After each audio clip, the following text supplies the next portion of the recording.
We're telling the stories of Kansas City nonprofits and the people behind them. KC Cares is the intersection of the nonprofit and profit communities, making Kansas City a better place to live, work, and play. This KC Cares segment is brought to you by the Ewing Marion Kaufman Foundation, www.kaufman.org. I'm Ruth Baum-Biggis. It's one of Kansas City's most iconic places and the largest and oldest performing arts organization in the metro. This place has been a favorite for generations who have come to enjoy live entertainment under the stars and make wonderful memories. It's Starlight Theater, where audiences have enjoyed everything from Broadway musicals to concerts featuring pop, classical, rock and roll, alternative, and much more. Located in beautiful Swope Park, Starlight has expanded its offerings to year-round now and has been doing that for quite some time. And for the first time in the venue's more than 70-year history, Starlight has a woman at its helm. It's Lindsay Rood-Clifford, who was named president and CEO in May. And while new to this role, Lindsay is no stranger to Starlight, but we'll let her share that story as we welcome her to KC Cares. Good morning. Good morning. Happy to be here with you. It's so great to have you. I don't know that we've ever had Starlight on KC Cares, which is remiss on our part. So it's about time. So it's so great to have you.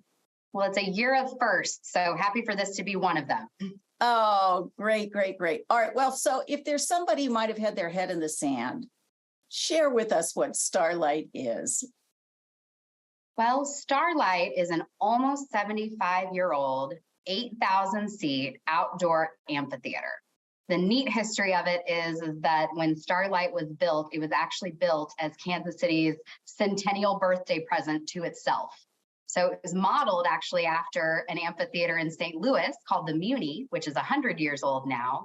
But when they built it, it was built to do live productions and musicals, which is what it did for most of its first 50 years. And in the last, better part of 30 years, we've also added the live music component, which has really grown for us to where now half of what we do is Broadway musical theater and half of what we do is some pretty incredible live music as well.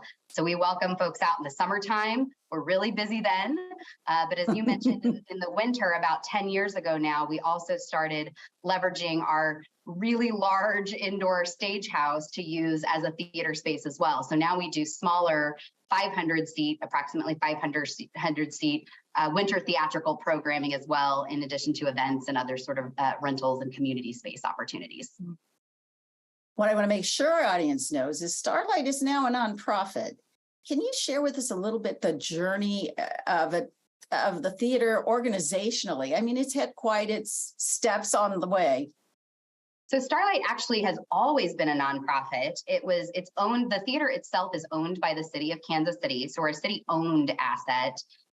But the Starlight Theater Association itself, the 501c3, was established in 1951.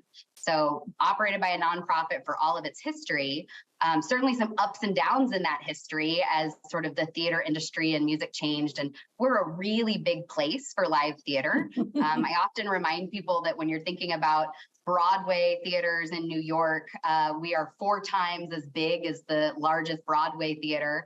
And we're actually twice as big as any other regional house that presents Broadway theater. So we're really big, which is a great thing. I often say that's sort of one of our competitive advantages and also how we're able to create access to the arts. But in the 80s, Starlight actually almost closed. We went through a real period of financial hardship.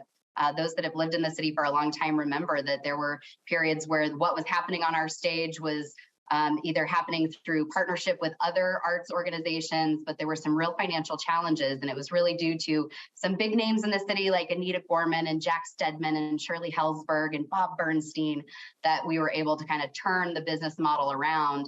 And part of that was by expanding what we offered on our stage. So that's really where live music came in. Where we ended up enclosing the stage house. Starlight was an open air theater to start, much like the Muni in St. Louis. And so we enclosed that stage house so that we could present nationally touring Broadway. So that sort of innovation, I think, has been one of the biggest stories of Starlight's history to say this is how we continue to stay relevant and welcome new people to a really important Kansas City tradition. Well, I remember I've been fortunate enough to be on that stage and old stage, but I can remember the big back opening backstage, which if you never had the opportunity to tour, I guess you wouldn't have been aware of that and how that changed with the theater. I believe it was millions of dollars put into that big stage house that's now air conditioned for performers. That's great. I was going to say, for most of our history, it was a lot hotter to work out here in the summer because we didn't have enclosed rehearsal spaces. People, artists used to rehearse big musical theater numbers in an open air pavilion behind the open air stage. And then when it rained too, it meant the show stopped. So it was a huge advantage for us to have that enclosed stage house. So now if we get a little bit of rain, while the audience might get a little wet for a short amount of time, the show can always go on, which is sort of core to what it is to be in the theater business. Absolutely. You had alluded a couple of minutes ago about how the 1980s were this time of a financial struggle. What was it that some of these leaders brought to the table that turned it around? I mean, it was pretty serious whether Starlight was going to make it. It was. And I think a lot of what they brought was a spirit of entrepreneurship and innovation in saying, even though the Starlight tradition had been one thing for much of its history, that there was an openness to changing how we operated and not saying, hey, just because we're a nonprofit, that we can't think like a business and we can't figure out how to add new revenue streams and expand programming. And I think it was really that spirit of business leaders that cared a lot about what Starlight meant to this city, that created some opportunities and some new ideas and some new models that really led to things like enclosing the stage house to go, hey, is open air theater going to be what works? At one time, there were as many as 40 outdoor theaters that were presenting Broadway series, and now there's just 2 in the whole country. So Starlight wasn't alone in that financial hardship, but we are now closer to alone in our successful sort of continuing. You mentioned that there's the Muni in St. Louis. That is the other producing outdoor big partner. Is there collaboration between Starlight and Muni in what's presented? Do you do any sharing of productions? So there certainly has been over the years, and actually through the pandemic, as we all came out of that period, there was a lot more collaboration as we were all trying to get back on our feet. And so we did do a co-production with the Muni in 2021. They did On Your Feet there, and then On Your Feet came here. So I think there's a lot more openness to that, just as everyone in the theater industry is still kind of in a recovery period of going, how do we all make sure that we're putting the shows on the stage that are going to get as many people into the seats as possible? As they say, butts in seats, right? Butts in seats. That's the name of the game. I alluded in the introduction, you've been connected with Starlight for quite a while. Share with us your journey with Starlight. Well, I feel like my whole life has had a little bit of Starlight in it. I often refer to myself as a recovering theater kid because I grew up doing theater and music. But I also grew up coming to Starlight. Many of my childhood memories are with my family coming out here to shows. My first show coming out here was in 1989 to a production of Annie. As you might imagine, if you're a little redheaded kid, you do a lot of productions of Annie in theater and music. So I vividly remember coming out for that. And then as I got older, when we started to establish and expand what our community engagement programs were, one of those programs, which is a high school musical theater recognition program, I was actually in high school at the time that program was founded. So our Blue Star Awards, which now sees almost 54, there were 54 high schools that participated in that program last year. The very first year, when it was a much smaller program, my school was one of the early participants in the Blue Star Awards. And then I also like to share that we have a very robust, our longest running education program is actually a paid arts administration internship program where you get to work 40 hours a week out here in all the various positions that make a theater run. That started in the 80s. But I started here as a paid summer intern. I was working in event management my very first summer before being hired on full time. So not quite 20 years later, it's been quite the journey and a little bit of a pinch me. Sometimes I feel like, I'm living a dream to now be in this role and to be able to steward the Starlight legacy forward. And it's so interesting that Starlight finally has a woman at the helm. Now, you would have thought theater was that progressive entity, and you're the first. How does it feel? What's it like? I will say that there is certainly a little bit of pressure and honor to being the first of anything. I also think in the theater industry across the country, there's a lot of firsts right now. So there's just a lot of change happening with who sort of traditional leadership of theaters were and what they are now. And I think part of that is when you think about who the primary demographic for a theater audience is at Starlight, it's middle-aged women.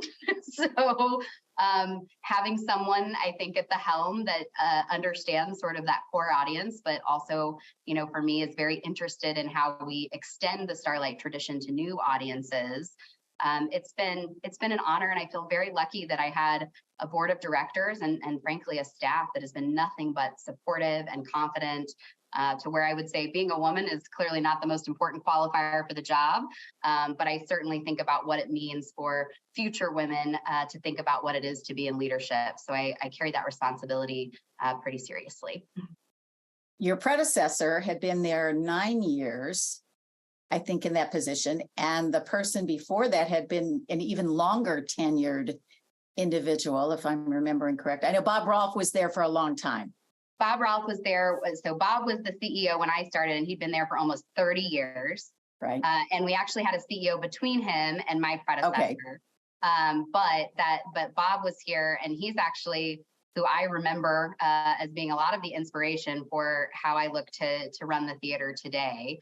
And he also was with the theater through that period of hardship in the 80s and really was a turnaround leader who really believed and could tell the story of Starlight in a way that resonated and brought the community together. And that's what I think for me is the biggest priority, is to say, you know, when you say someone hasn't been on this program before from Starlight, I think that's one of the things I want to make sure we're doing at Starlight, is that we're a really active part of this community, so that we're not just waiting for people to come to us, but we're out there inviting people and telling them why it's so important for them to come out to experience theater and music here. Transition. It was a time of leadership transition. I guess my point I was driving is you had somebody driving the bus, so to speak, for 9 years at least. You had been on board. Can you share with us a little bit what that transition was like, and maybe some tips for other organizations that go through a leadership change? It's not always so smooth and easy. It's not. And I feel fortunate that I knew a year and a half almost before our official transition, our board had met to decide that this was kind of the path we were on. So we had a good amount of time, and I was fortunate that my predecessor was supportive in both understanding that we were not the same people. So that didn't mean that I was going to do things the same way that he did things. And he would often say, it's not how I would do it, but he would disagree and say, but it's going to be your call and your organization. And I support whatever you decide. I'm just here to counsel you. So I think for leadership transition, that's maybe the most important part, is that you have a supportive person off-ramping who can respect that the new person is not going to be a clone of them. And so I think that's part of what made things very effective for us. And he actually, so he came from St. Louis before. So he ran Fox Theater in St. Louis for almost 15 years and was there almost 30 years.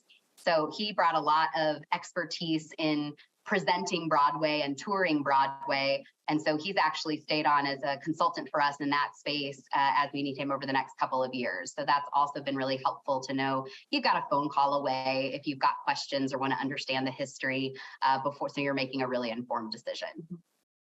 That's great that it's been a positive, rather than in some organizations, someone is leaving, not maybe of their own volition or just as uncomfortable. It's great that you've got that kind of organizational support to move things forward. We're talking with Lindsay Rood-Clifford. She is the president and CEO of Starlight Theater. Continuing on with our conversation, I think people would like to know a peek behind the curtain. How does Starlight decide what's going to be on that stage? Who are the people that help make that decision? And what do you look at when you're choosing your 12-month season? So that's a great question, because it's changing right now. So I would say historically, really what has gone on the stage has been chosen by the person in my seat. So especially where Broadway is concerned. We also, as we've added live music, we have someone that oversees the concert programming. So he really works with our concert promoter partner on the concert side of things. But as we look ahead, I'm a much more collaborative leader. So we've started sort of been talking about how do we change up how we make those decisions, so that we're really thinking about it. And the term that I use over and over that my team could probably repeat is, I'm really interested in how we put broadly accessible content on this stage. So that still means diverse, but it means we've got a lot of seats. So how are we doing our part in the sort of arts ecosystem to say, what is the kind of content that is going to reach the most people, knowing that I believe there is a place for all theater, but not all theater is for everybody. But when you have almost 8,000 seats, I think our place in the world is to say, how can we get as many people out here? So we now are talking about it. I've got both our folks that oversee Broadway and our folks that oversee concerts. I have our community engagement vice president. And that I'd say is a change to say, how are we also thinking about all content through that lens as well? Where can we engage partners? How can we have impact on student population? How can we have value added educational programming? So those are a big piece of how we're going to be making the decisions moving forward. Ultimately, my call, but I think a much bigger team effort now to hopefully make the right decisions in a very different landscape for theater and music than it was a few years ago. Does Starlight look to the community in any way for input? I know years ago when we used to go see a show almost immediately after or at the theater when it was only on paper, there'd be a survey. What do you want to see? What did you like? What didn't you like? Etc. So we still have a very strong survey culture here. So we are often, after almost every single show, surveys still go out. So we're always asking the people that are here what their experience is, how we can improve it. And those that have been coming a long time are also well-conditioned to send direct emails to our team to let us know what they see. And I often say the difference in that is those emails and that input comes with so much care for this organization, even when it is critical. It comes from a place of deep care and investment. So I would take that any day of the week over nothing or silence. I think one of the things that we're trying to figure out now is how are we, again, out in community to ask those that maybe haven't been here yet, what they want to see and what would get them to come through these gates and feel like they belong. I would be remiss if I didn't let you do a deep dive into, your community engagement, your education, your youth initiatives. Would you share with us a little bit all the robust things you're doing? I would be so happy to, because I think it is one of the most important things we do that really sets us apart from a lot of places that you see theater music, as it is certainly about the amazing things that happen on our stage. But these programs are what give Starlight its heart. They are really centered around a couple of things, which is access to the arts. So programs like our community ticket program, we give away 364 tickets to every single Broadway show we do. So that can be upwards of 12 to 15,000 tickets each summer that go out to, this year, over 150 nonprofit partners. So that's a huge access initiative for us that does exactly what I was saying is one of our priorities, which gets people that otherwise wouldn't come out here to experience theater. In the future, we're looking to expand that so that everything we do has sort of that free component for access. We also have some great education programs. And I always caveat that our education is not necessarily just about training artists, although we certainly have programs that are training singers and dancers, but really that are focused on the business of theater and music. So that's where that internship program comes into play. We have a wonderful scholarship program that was founded and dedicated to funding performing arts training for BIPOC middle school students. So a very specific demographic. The founders felt like middle school is one of the toughest time in your life. So that is the perfect time if someone has an interest in the arts to give them that vote of confidence and the resources to pursue that. So those are all around access and then sort of workforce development, which I think is a little bit of a differentiator. As we look to the future, we're looking to expand those programs to really looking at access from an audience development standpoint. How do we reach more young people to get them into theater and music? We have amazing theaters like the Coterie in this city where you can sit cross-legged for the first time, but how can we have maybe their next step up to what theater is? Because this environment is very accessible for a lot of people because you're not in that black box theater environment. You're outside, it's a little more casual. So it's really a great first experience for young people and young families to come out for theater and music. Well, kudos to you all for doing that. I mean, of course, I'm biased because I'm a theater goer, theater performer, theater supporter, and interested in it. But I think it becomes, for a lot of people, kind of a level playing field when you have that experience of art that you may have seen a bazillion times, or maybe it's your first time. And to be out under the stars is really kind of a cool thing. Very memorable. We talk a lot about, there's research that supports that when you're outside because you're in nature, what that combination of nature and music and storytelling, it creates these very visceral memories for people. Often they're the funny ones where what they remember is the show they got rained on, or that it was so hot they were sliding out of their seats. But they remember those shows, those days, those memories with such clarity that it's really remarkable. And a lot of people have that memory of, oh, that was the first place I saw a concert, or that was the first place I saw theater. I remember exactly what I saw and where I was sitting. I mean, the memories are pretty remarkable in that regard. And I think that's what makes it special. Give us another sneak peek. How many people are working with you out at Starlight? And let's talk all told. Let's talk everybody from painting the set, moving the trash cans, working in concessions, to sitting in executive meetings with you. So we have a full-time year-round staff of 52, and that expands in the summertime to include another 250-ish seasonal employees. So seasonal employees that are working in concessions and parking and security, artists on our stage when we produce a show. So 250 of those, and then another 200 plus volunteers that also are sort of critical to our operation as well. So I include them as part of the team because we couldn't do without them. That's a huge team in the summer, particularly. Wow. That's a lot of people to wrangle. Yeah, it is. It's a big growth of sort of expanding and contracting every year. And I know this summer went back to something that was really a core tradition, I think, of Starlight, probably in its mid-history more that I remember, is local casting, using local talent. So what's the current philosophy and things moving forward? Will we see more of that? Is that part of now the mix of Starlight, to see our friends who are professional or just so incredibly talented?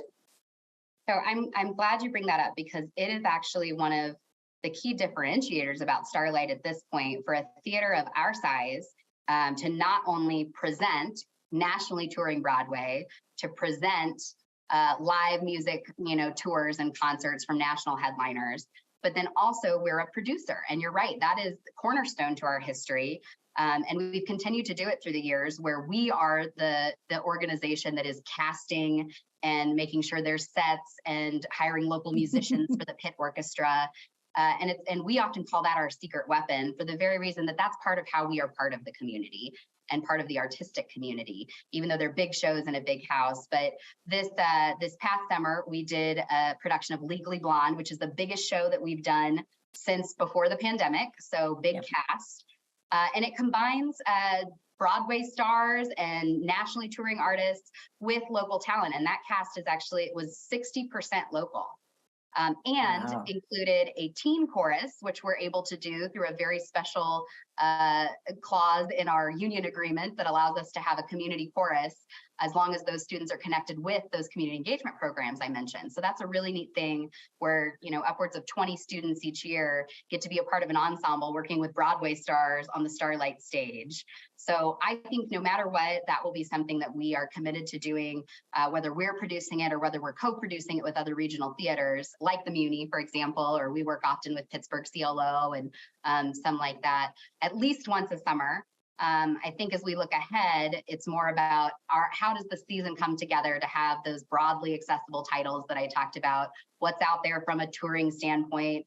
If a touring shows can help fill in, great. But if not, then I'm personally very open to producing more, because I know what it does for this community. And I enjoyed it Legally Blonde this summer, the laughter of the audiences and the parents of students and parents of now artists that travel and are on Broadway, but are from Kansas City, and all of their families getting to see them back home on our stage. So it's a really important thing that we do. Well, kudos to you for for loving it, and hopefully maybe we'll see more of it. Got a few minutes left. I would love to hear kind of your thoughts. Starlight moving forward. Where do you see Starlight headed? So where Starlight is headed in the short term is we're going to be seeing some pretty big physical improvements to the venue in the next handful of years. We'll be sharing more about that publicly this fall. So I'll just tease it to say that the face of Starlight is going to change pretty significantly in the next 3 to 4 years. You're also going to see some programming expansion. So I mentioned a lot of what we're doing now with our programs, but as we look ahead, I would say our biggest focus is really between audience development. How are we getting new people to come out to Starlight, whether that's in the summertime or whether that's through other programming in our winter setup. And then also what their experience is, because I think one of our biggest differentiators out here, as I've said, is it's not just about what's on the stage. That's important. That's why people come. But it is about that end-to-end experience of being at this place. We experience every summer. I've experienced this summer people that come up that have never been here before, and they're blown away by this little castle theater in the park. It's a really unique asset that I think sometimes we take for granted. So I think a real focus on how we get new people out here and how we continue to improve what that experience is, and how we expand the programs that sort of support both of those through access and through that workforce development piece too. How are we getting people interested in being a part of this wonderful, crazy business? All right. You have a lot of stuff out in the summer. This summer has been hot. The summer has been cold. It's been all over the place. Let's deal with heat because that's a normal thing. How does Starlight kind of help people in that regard? Well, about 6 years ago now, we put in some new big fans that are out here. That if you haven't been out in the last decade, I highly encourage coming out to see the impact that they have. They create a breeze out here. So on the hot nights where normally you'd feel that hot summer air sort of sitting upon you, they're moving the air and keeping you cool. And I think that has been a huge help on the heat side of things. As we know, the world's only getting hotter. So we know that that's something we have to contend with.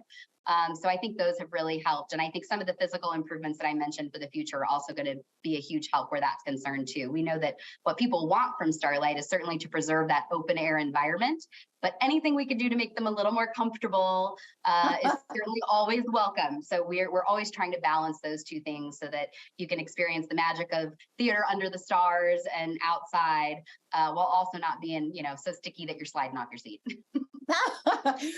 Lindsay, thank you. We want to send everybody to kcstarlight.com. You can learn about the history. You can learn about shows to see. You can learn about opportunities for youth all over the place. Just check it out. And we're so grateful for you to take time and finally get to sit in that hot seat, as we call it. But it's a cool seat. We're so glad you joined us. Thank you so much for having me. I really appreciate the opportunity. Thank you for joining us for KC Cares, Kansas City's nonprofit voice. We're produced by Charitable Communications, also a nonprofit. This KC Cares segment was brought to you by the Ewing Marion Kaufman Foundation, www.kaufman.org. If you'd like to be a guest on KC Cares, visit our website, kccaresonline.org. And spread the love. You'll find us on Facebook and Twitter at KC Cares Radio, and on Instagram, KC Cares Online. Don't forget you can catch us on Saturday mornings at 8 a.m. on ESPN 1810 and 94.5 FM. Thank you for joining us on KC Cares.